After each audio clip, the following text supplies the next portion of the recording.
Welcome back, everyone, for another deep dive. And today we're going to be tackling a pretty heavy subject. Yeah. It's the idea of inherent human value.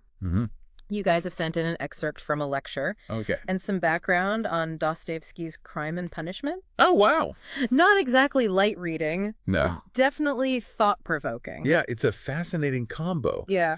We're looking at how, like, literature and philosophy Right. and even psychology kind of all intersect Yeah. to explore what happens when people either, like, embrace Right. or reject this idea Yeah. that every human being has intrinsic worth. Yeah, and the lecture goes right for it, right? Yeah. It dives right into the deep end Yeah. with this concept of a divine spark within each person. What? The speaker even uses the term cosmically constitutive to describe it. I Wow. had to look that one up. I bet. It basically means that this inherent value isn't something we like earn Right. or acquire. It's just like woven into the very fabric of our being. Yeah, it's a powerful concept. It raises some big questions, though. Yeah. Like, is this divine spark meant to be taken literally? Right. Or is it more of a metaphor? Right. Just a way of emphasizing the profound worth of every individual. And that's kind of where Dostoevsky comes in. Okay. You know, the lecture actually suggests that Crime and Punishment Yeah. is like a brilliant exploration of what happens when someone doesn't believe in that inherent value.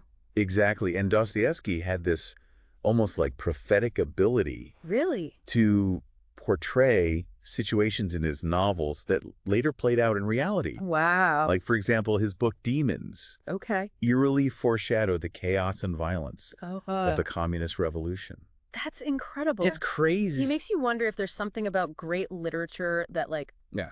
allows writers to tap into these deeper truths of human nature Mm-hmm. and even like predict the course of history. Yeah. But for now, let's focus on Crime and Punishment. Okay. The main character, Raskolnikov, decides he's above conventional morality. He doesn't believe in any inherent value in other people, Right. which leads him down a very dark path. And that path is Yeah.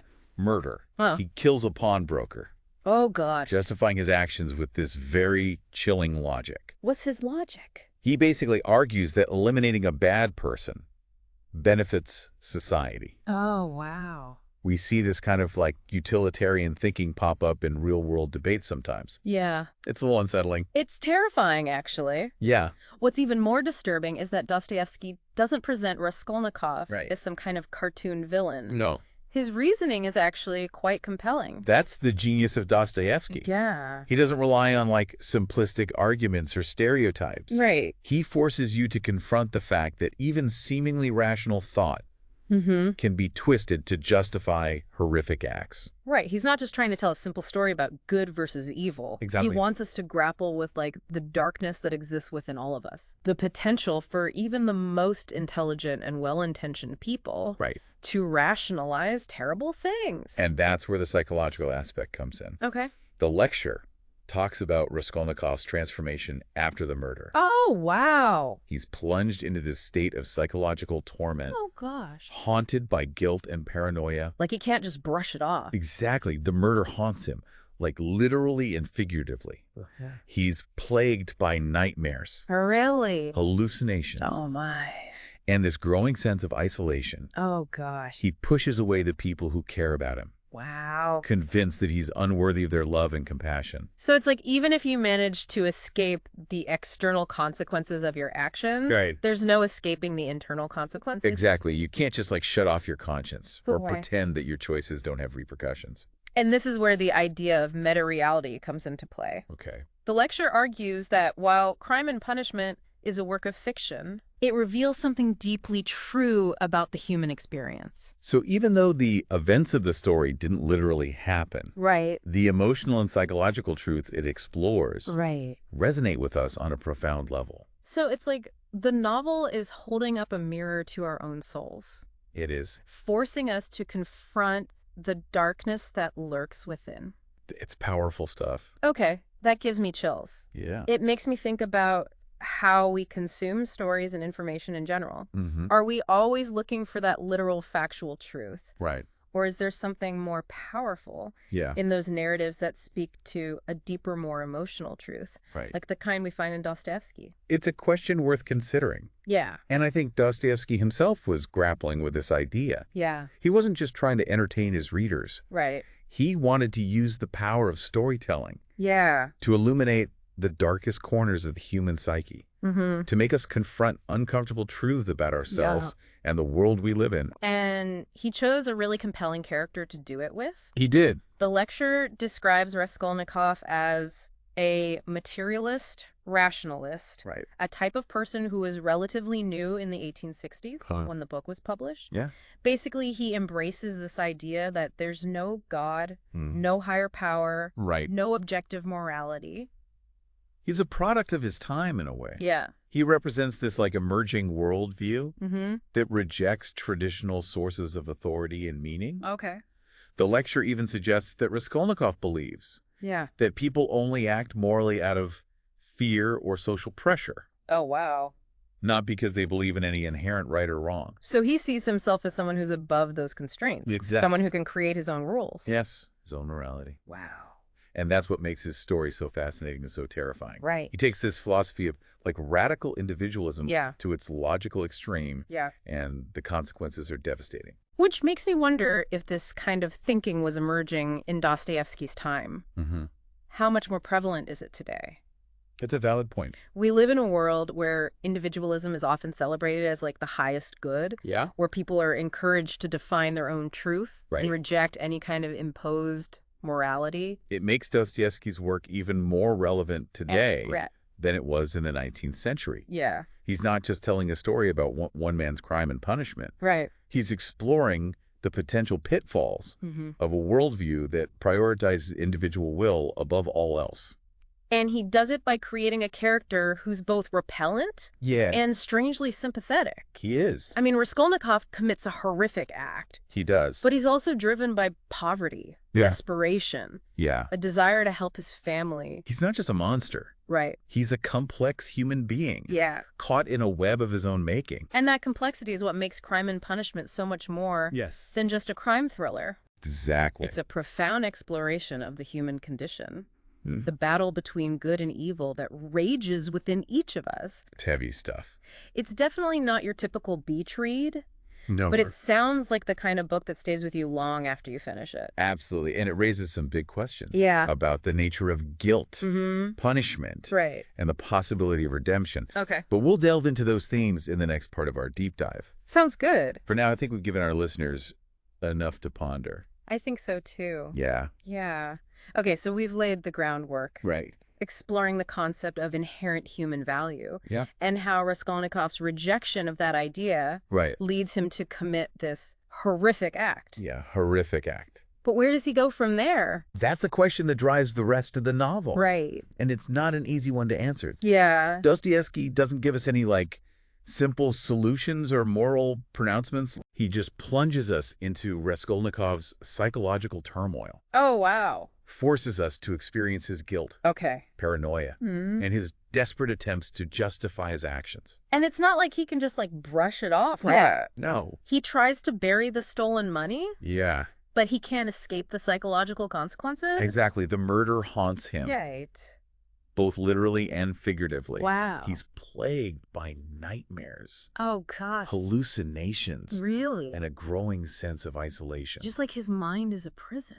It is his mind becomes his prison. Yeah. He pushes away the people who care about him, Oh, wow. convinced that he's unworthy of their love and compassion. Which brings us to some of the other key characters in the novel. Okay. The lecture specifically mentions Porfiry Petrovich, Yes. the investigating magistrate. Right. He seems to be more than just a detective trying to solve a case. You're right. Porfiry is fascinating. Yeah. He suspects Raskolnikov from the beginning. But he's not just interested in, catching him. Oh, all right. He engages Raskolnikov in these intense psychological games, Oh, wow. almost like a cat toying with a mouse. So it's less about, finding physical evidence. Right. And more about breaking Raskolnikov down mentally. Exactly. Forcing him to confront his own guilt. Yes. And the consequences of his actions.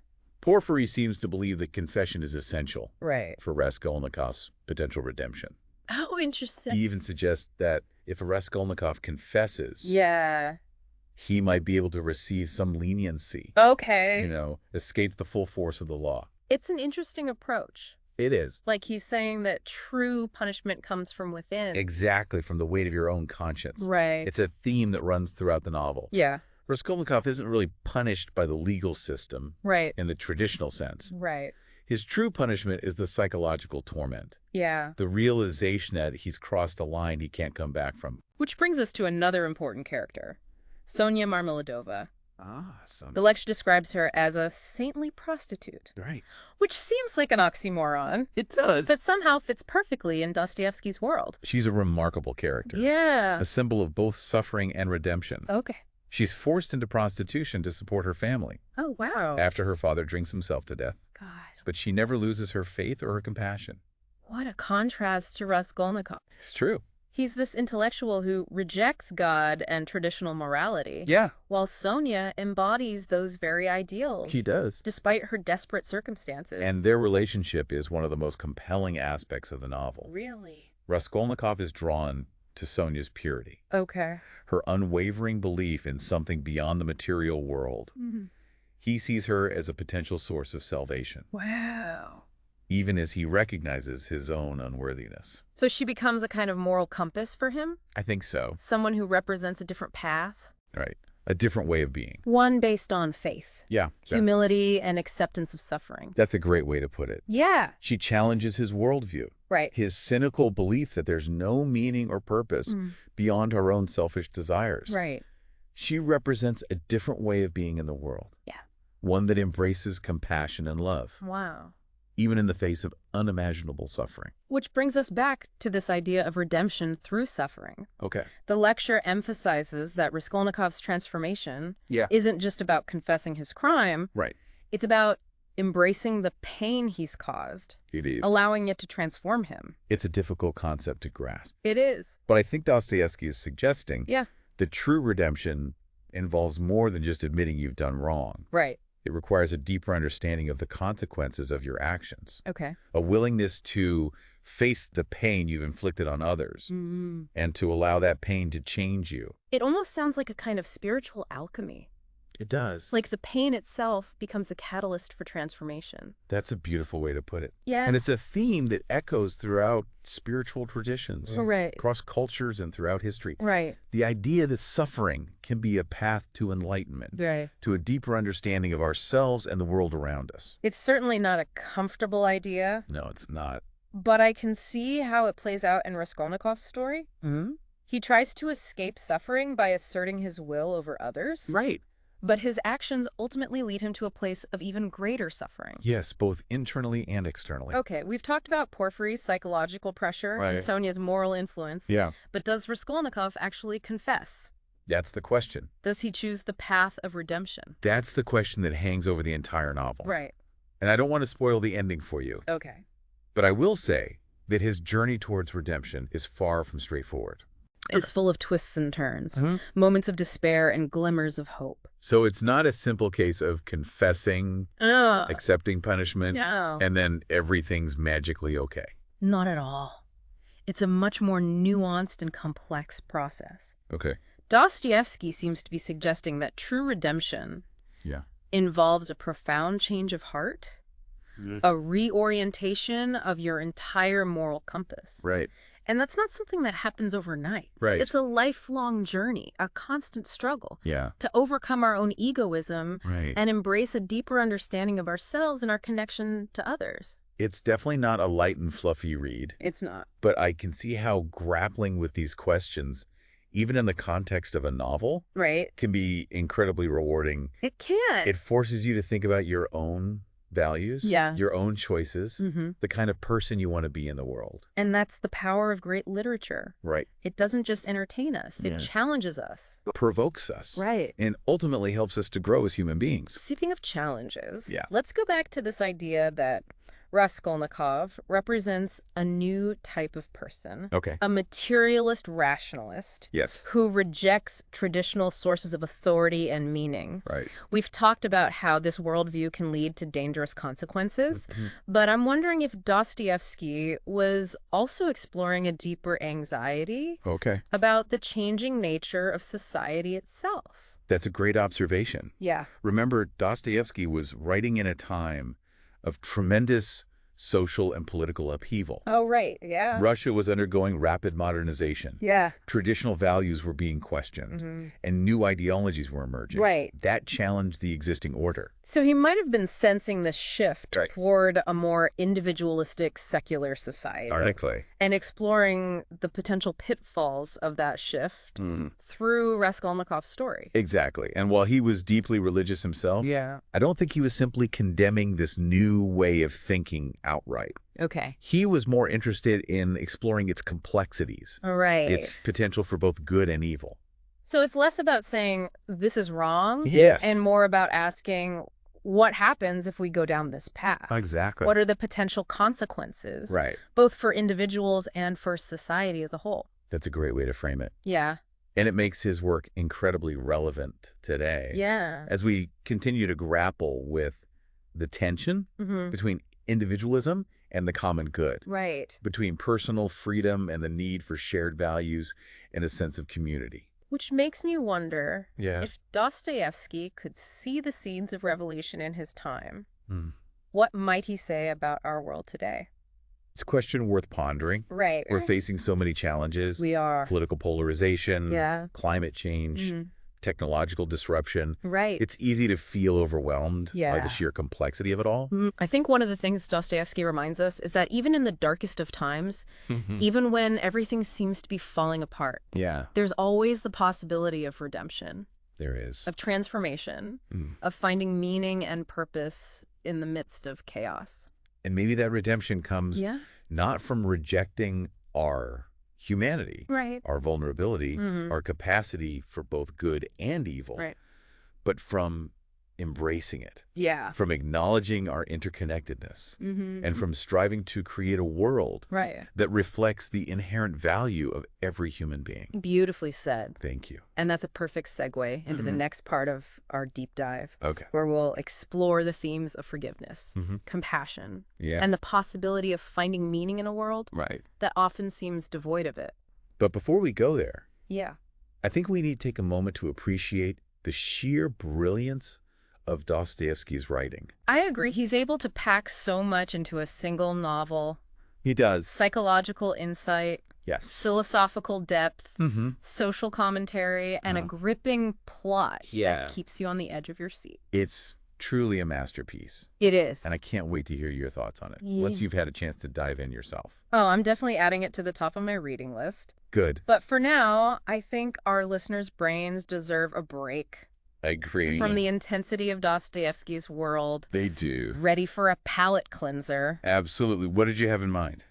Well, how about we shift gears Okay. and explore something a little lighter, Right. maybe even a bit whimsical. Sounds delightful. Perfect. I'm always up for a change of pace. Then let's take a quick break Okay. and come back with something completely different. Sounds good. Our listeners' brains deserve a rest. Okay, so we're back We are. and ready to kind of continue our exploration of Dostoevsky's Crime and Punishment.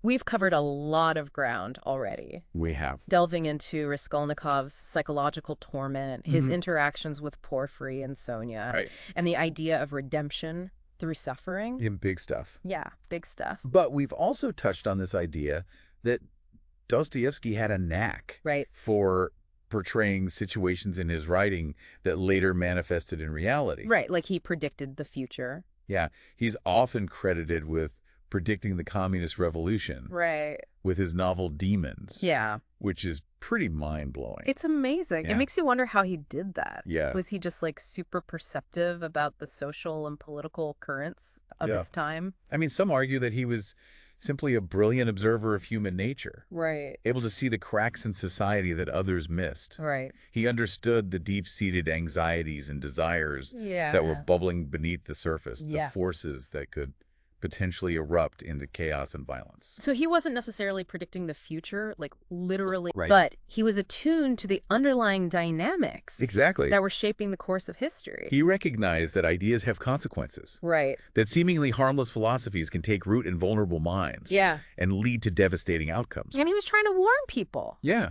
And he explored those possibilities in his writing, Yeah.